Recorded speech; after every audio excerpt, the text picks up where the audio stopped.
आप सभी को रामा दीक्षित का नमस्कार। इस वीडियो में लेकर आई हूँ चाणक्य नीति की व्याख्या। अनित्यानि शरीराणि विभवो नैव शाश्वतः नित्यं सन्निहितो मृत्यु कर्तव्यो धर्म संग्रह। यह संसार नश्वर है, अनित्य है, नष्ट होने वाला है और तो भी लोभी मानव अधर्माचरण में लिप्त रहता है। चाणक्य ने कहा है कि शरीर अनित्य है, धन संपत्ति भी सदा रहने वाली नहीं है। हाँ, मृत्यु नित्य है, अर्थात जो भी उत्पन्न हुआ है वह एक न एक दिन अवश्य मरेगा। मृत्यु का दिन कब आएगा, इस चिंता से ग्रस्त व्यक्ति मृत्यु को सदैव अपने समीप ही समझता है और ऐसा समझना भी चाहिए। ऐसी स्थिति में मनुष्य को यथाशीघ्र धर्म संग्रह में प्रवृत्त हो जाना चाहिए। जीवन के उपरांत धर्म ही मनुष्य का सच्चा मित्र है, अर्थात धर्म पर चलते रहने के कारण ही उसका यश संसार में फैलता है। धर्म के कारण ही व्यक्ति अमर हो जाता है। निमंत्रणोत्सवः विप्रागावो नवत्रणोत्सवः पत्युत्साहयुता नार्यः अहं कृष्ण रणोत्सवः। जिस प्रकार यजमान से निमंत्रण पाना ही ब्राह्मणों के लिए प्रसन्नता का अवसर होता है, अर्थात निमंत्रण पाकर ब्राह्मणों को स्वादिष्ट भोजन तथा दान दक्षिणा आदि सुलभ होते हैं, जैसे हरी घास मिल जाना गौओं के लिए उत्सव अथवा प्रसन्नतादायक बात होती है, इसी प्रकार पति की प्रसन्नता स्त्रियों के लिए उत्सव होती है। परंतु मेरे लिए तो भीषण रणों में अनुराग ही जीवन की सार्थकता अर्थात उत्सव है। मात्रवत परदारेषु परद्रव्याणि लोष्ठवत आत्मवत सर्वभूतानि यः पश्यति सा पंडितः। व्यक्ति को चाहिए कि अन्य व्यक्तियों की स्त्रियों को माता समझे, दूसरों के धन पर नजर न रखे और सभी लोगों को अपनी तरह ही समझे। आचार्य ने कहा है कि दूसरों की स्त्रियों को माता के समान और पराये धन को मिट्टी के ढेले के समान और सभी प्राणियों को अपने समान देखने वाला ही सच्चे अर्थों में ऋषि और विवेकशील पंडित कहलाता है। धर्मे तत्परता मुखे मधुरता दाने समुत्साहस्ता मित्रे अयंच कतः गुरो विनयता चित्ते अति गंभीरता आचारे शुचिता गुणे रसिकता शास्त्रेषु विज्ञानतः रूपे सुंदरता शिवे भजनता त्वय्यस्त भो राघवा। गुरुदेव महर्षि वशिष्ठ के शब्दों में भक्त श्री राम को संबोधित करके कहता है कि हे राघव, निम्नोक्त सभी दिव्य गुण अपने समग्र और उत्कृष्ट रूप में एकमात्र आप में ही मिलते हैं। यही कारण है कि आप पुरुषोत्तम कहे जाते हैं। वे दिव्य गुण हैं धर्म के निर्वाह में तत्पर रहना, सदा उद्यत रहना, मधुर वाणी का प्रयोग, दान करने में रुचि रहना और उत्साह, मित्र से निश्चल व्यवहार, गुरु के प्रति विनम्रता, चित्त में अत्यंत गंभीरता, ओछेपन का अभाव, आचार व्यवहार में पवित्रता, गुण ग्रहण करने के प्रति आग्रह अर्थात गुण ग्रहण की प्रवृत्ति, शास्त्रों में निपुणता, रूप में सुंदरता और शिव में विशिष्ट भक्ति ही दिखाई देती है। काष्ठम कल्पतरु सुमेरु चलिस चिंतामणि प्रस्तरः सूर्यस्ति वृकरः शशि क्षयकरा क्षारोहि वाराम निधि कामो नष्ट तनुर्बलिर दत्ते सुतो नित्यं पशु काम गौ नैतास्ते तुलयामि गो। तुलयामि भो रघुपते कस्योपमा दीयते। हे राम, राघवेंद्र, इस संसार में ऐसा कुछ नहीं जिससे आपकी उपमा दी जाए। इस कारण आप सर्वथा अनुपम और अद्वितीय हैं। उदाहरणार्थ, कल्प वृक्ष कामनाओं की पूर्ति करता है पर काठ है। सुमेरु धन का भंडार है परंतु वह पर्वत है। चिंतामणि चिंताओं को नष्ट करता है, पत्थर है। सूर्य की किरणें बहुत अधिक प्रकाश देती हैं परंतु तीखी और जलाने वाली हैं। चंद्र शांत शीतल है पर क्षय रोग से पीड़ित माना जाता है, अर्थात उसमें भी धब्बे हैं।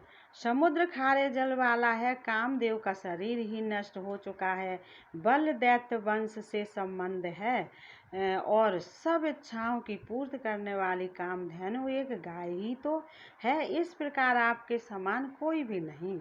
काठ, पत्थर, खारेपन और पशुवध से आपकी तुलना किस प्रकार की जा सकती है? वस्तुतः आप कल्पवृक्ष से बढ़कर दानी, सुमेर पर्वत से अधिक उन्नत, चिंतामणि से अधिक उज्ज्वल, सूर्य से अधिक तेजस्वी, चंद्र से अधिक आकर्षक, समुद्र से अधिक गंभीर, कामदेव से अधिक सुंदर, बल से अधिक यशस्वी और कामधेनु से अधिक मनोवांछित फल प्रदान करने वाले हैं। इन सब से अधिक उपमा नहीं दी जा सकती, अर्थात आप इन सबसे महान हैं।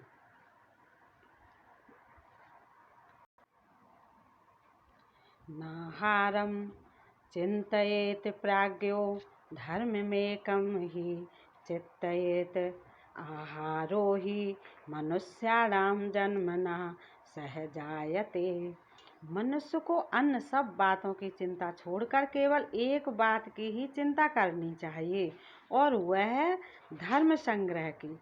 बुद्धिमान पुरुष को चाहिए कि वह खाने पीने की चिंता न करके एकमात्र धर्म के अनुष्ठान में ही प्रवृत्त रहे, क्योंकि आहार तो मनुष्य के जन्म के साथ उत्पन्न होता है, अर्थात जो उसके भाग्य में है वह उसे मिलता ही है। दाने दाने पर लिखा है खाने वाले का नाम। अतः आजीविका की चिंता न करके धर्म साधन की ही चिंता करनी चाहिए। जलो बिंदु निपातेन क्रमशः पूर्यते घटः, सा हेतु सर्व विद्यानां धर्मस्य च धनस्य च। जिस प्रकार पानी की एक एक बूंद से धीरे धीरे सारा मटका भर जाता है, उसी प्रकार एक एक अक्षर प्रतिदिन पढ़ने से मनुष्य भी विद्वान बन जाता है। प्रतिदिन एक एक पैसा जोड़ने से व्यक्ति धनवान बन जाता है तथा थोड़ा थोड़ा धर्मानुष्ठान करने से धार्मिक बन जाता है। अतः इस विषय में थोड़े को बहुत समझकर उसकी उपेक्षा नहीं करनी चाहिए। बूंद बूंद से घट भरे टपकत रीतो होए, बाली बात प्राय सभी जानते हैं, पर अधिकांश व्यक्ति एकाएक धनी होना चाहते हैं। साधारण व्यक्ति थोड़ी थोड़ी बचत से भी बहुत कुछ कर सकता है। वैसा परिणामे अपि या खला खल एव सा। सुपक्वमपि माधुर्यं नोपयातीन्द्र वारुणम। जिस प्रकार इंद्रायण का फल पक जाने पर भी अपनी कटुता छोड़कर मधुर नहीं हो जाता, उसी प्रकार आयु के ढल जाने अर्थात बुढ़ापा आ जाने पर भी दुष्ट व्यक्ति अपनी दुष्टता नहीं छोड़ पाता। दुष्टता उसका स्वभाव बन जाने से कभी छूटती नहीं। इस प्रकार दुष्ट व्यक्ति के प्रौढ़ हो जाने पर भी उस पर विश्वास करना नहीं चाहिए। केवल आयु व्यक्ति की श्रेष्ठता की परिचायक नहीं। मुहूर्तमपि जीवेच्च नरः शुक्लेन कर्मणः, न कलमपि कष्टेन लोक द्वय विरोधना। लोग दीर्घ जीवन की कामना करते हैं परंतु वे यह नहीं जानते कि उस दीर्घ जीवन का क्या लाभ। जिसमें न कोई सुख हो न कोई शुभ कर्म। चाणक्य कहते हैं कि लोक परलोक में निषिद्ध कर्मों को करते हुए और घोर कष्ट उठाते हुए हजारों वर्षों के जीवन की अपेक्षा शुभ कर्म करते हुए सुख के एक क्षण का जीवन अधिक अच्छा और वांछनीय है। स्पष्ट है कि दुख के लंबे जीवन की अपेक्षा सुख का अल्प जीवन ही सबको अच्छा लगता है। गते शोको न कर्तव्यो भविष्यं नैव चिन्तयेत् वर्तमानेन कालेन प्रवर्तन्ते विचक्षणाः। बीती हुई घटना का शोक नहीं करना चाहिए, क्योंकि जो बीत गया तो बीत गया, उसे बदला नहीं जा सकता। इसके अतिरिक्त चाणक्य का मत है कि भविष्य की भी चिंता नहीं करनी चाहिए, क्योंकि जो अभी आया ही नहीं उसके विषय में पहले से ही दुखी होते रहना निरर्थक है। बुद्धिमान व्यक्ति वही है जो वर्तमान के संबंध में ही सोच विचार करता है, उसी को सुधारने का प्रयत्न करता है। भूत और भविष्य पर विचार करने की अपेक्षा वर्तमान का चिंतन करने में ही बुद्धिमत्ता है, क्योंकि वर्तमान ही अपना है। स्वभावेन ही तुष्यन्ति देवाः सत्पुरुषाः पिता ज्ञातया स्वन्न पानाभ्याम वाक्दानेन पंडितः। कुछ व्यक्ति ऐसे होते हैं जिन्हें प्रसन्न करने के लिए किसी विशेष श्रम की आवश्यकता नहीं होती। देवजन, सज्जन और पिता तो अपने भक्त, आश्रित और पुत्र पर स्वभाव से ही प्रसन्न रहते हैं। उन्हें प्रसन्न करने के लिए किसी प्रयास अथवा आयोजन की आवश्यकता नहीं रहती। जाति बंधु खिलाने पिलाने से और ब्राह्मण सम्मानपूर्ण संभाषण से प्रसन्न होते हैं, अर्थात सज्जन व्यक्ति तो प्रेम पूर्वक व्यवहार से ही प्रसन्न हो जाता है, उसे किसी अन्य दिखावटी कार्य की आवश्यकता नहीं होती। जात बिरादरी के लोगों के खिला पिला कर प्रसन्न रखना चाहिए और ब्राह्मणों को आदर सम्मान पूर्वक प्रसन्न किया जा सकता है। अहो बत विचित्राणि चरितानि महात्मानां लक्ष्मीं तृणाय मन्यन्ते तद्भारेण नमन्ति च। महात्मा लोग बहुत विचित्र होते हैं, उनका चरित्र सचमुच ही आश्चर्यजनक होता है। वे एक ओर तो लक्ष्मी को तिनके के समान तुच्छ समझते हैं, उन्हें धन की चिंता नहीं होती, और दूसरी ओर यदि उनके पास लक्ष्मी आ जाती हैं तो वे अत्यधिक नम्र हो जाते हैं। स्पष्ट है कि यद्यपि उन्हें धन संपत्ति की अपेक्षा नहीं रहती, तथापि धन संपत्ति पाकर वे उद्धत अथवा उद्दंड नहीं हो जाते। समृद्धि की चाहना न करना और समृद्ध आने पर उद्दंड न होना महापुरुषों का लक्षण है। वे सदा नम्र बने रहते हैं। यस्य स्नेहो भयं तस्य स्नेहो दुःखस्य भाजनम। स्नेह मूलानि दुखानि तानि त्यक्त्वा भसेत सुखम। मनुष्य को जिस व्यक्ति से स्नेह होता है वह उसके संबंध में ही चिंता करता है। जो व्यक्ति जिस मनुष्य के प्रति स्नेह रखता है वह उसी के दुख सुख अथवा नाराज या प्रसन्न होने की चिंता और भय से ग्रस्त रहता है। जिस व्यक्ति के साथ किसी प्रकार का लगाव नहीं, उसके दुखी अथवा सुखी होने से उसे क्या लेना देना। इससे स्पष्ट है कि दुख का मूल कारण स्नेह है। इसलिए ज्ञानवान व्यक्ति को चाहिए कि वह अधिक लगाव का परित्याग कर दे, जिससे कि वह अपना जीवन सुखपूर्वक बिता सके। यहाँ स्नेह का अर्थ मोह है और सब जानते हैं कि मोह दुख की जड़ है। अन्न गत विधाता चा प्रत्युत्पन्न मत स्थितः द्वावेते सुख में धेते यद भविष्यो विनश्यति। सुख दुख व मान सम्मान जीवन के दो पहलू हैं। जो उनमें लिप्त नहीं होता वह प्रसन्न रहता है।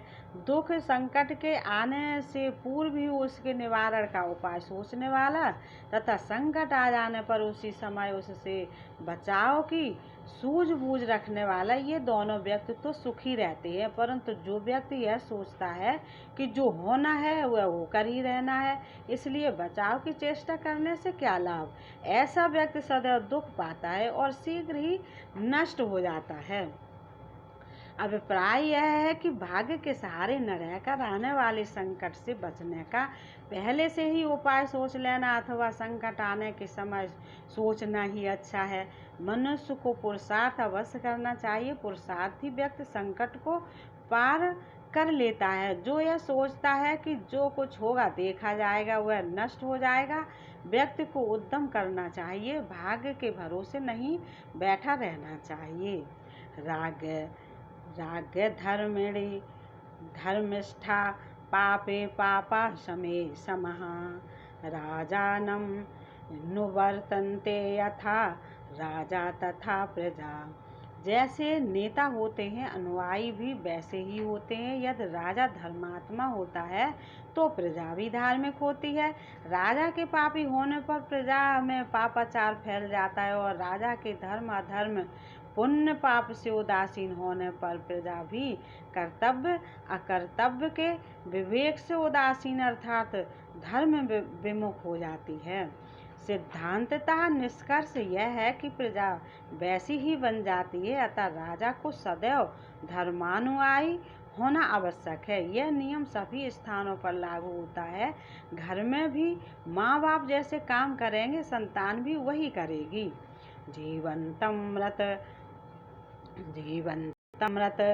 वन्मन्ये देहिनं धर्मवर्जितं मृतो धर्मेण संयुक्तो दीर्घजीवी न संशयः। आचार्य चाणक्य कहते हैं कि धर्म से विमुख लोगों को मैं मृतवत समझता हूँ।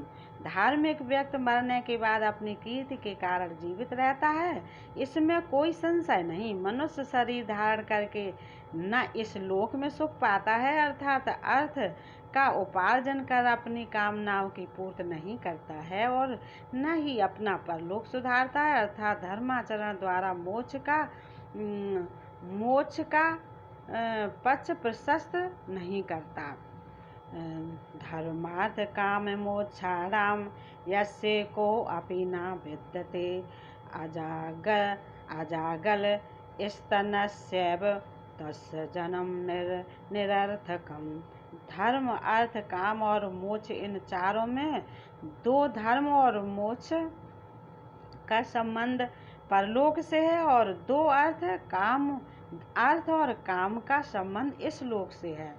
जो जीव मानव शरीर पाकर भी इन चारों में से किसी एक को भी पाने का प्रयास नहीं करता, उसका जन्म बकरे के गले में लटके स्तन के समान सर्वथा निरर्थक है। मनुष्य की सार्थकता चार पुरुषार्थों में ही है। दह्यमानः सुतीव्रेण नीचा परय सो अग्निनः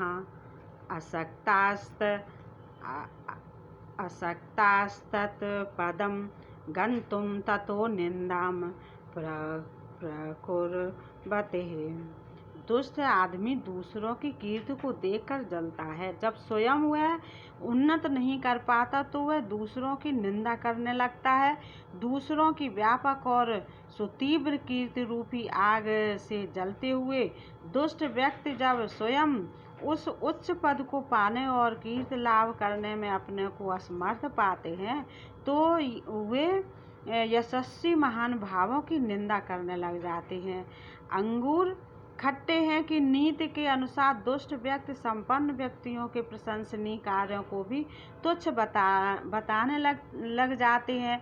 दुष्टों में प्रबल ईर्षा होती है। वे पहले तो यह दिखाना चाहते हैं कि जिन कर्मों के कारण सज्जनों की प्रशंसा हो रही है वे सभी कर्म वे भी कर सकते हैं, परंतु जब अपने इस प्रयास में वे सफल नहीं हो पाते तो उत्कृष्ट कर्मों को ही निकृष्ट बताकर सज्जनों की निंदा करने लग जाते हैं। पर निंदा का चस्का जिसे लग जाता है वह छूटना भी कठिन है। बंधाय विषया आसक्तम मुक्तये निर्विषयं मनः। मन एव मनुष्याणां कारणं बंधमोक्षयो। मनुष्य का लक्ष्य इस संसार से मुक्ति प्राप्त करना होता है। यदि वह विषयों, काम, क्रोध, लोभ तथा मोहाद में पड़ जाता है तो वह आवागमन के बंधन में पड़ जाता है। विषयों में आसक्ति को हटाने से मनुष्य मुक्ति प्राप्त कर लेता है।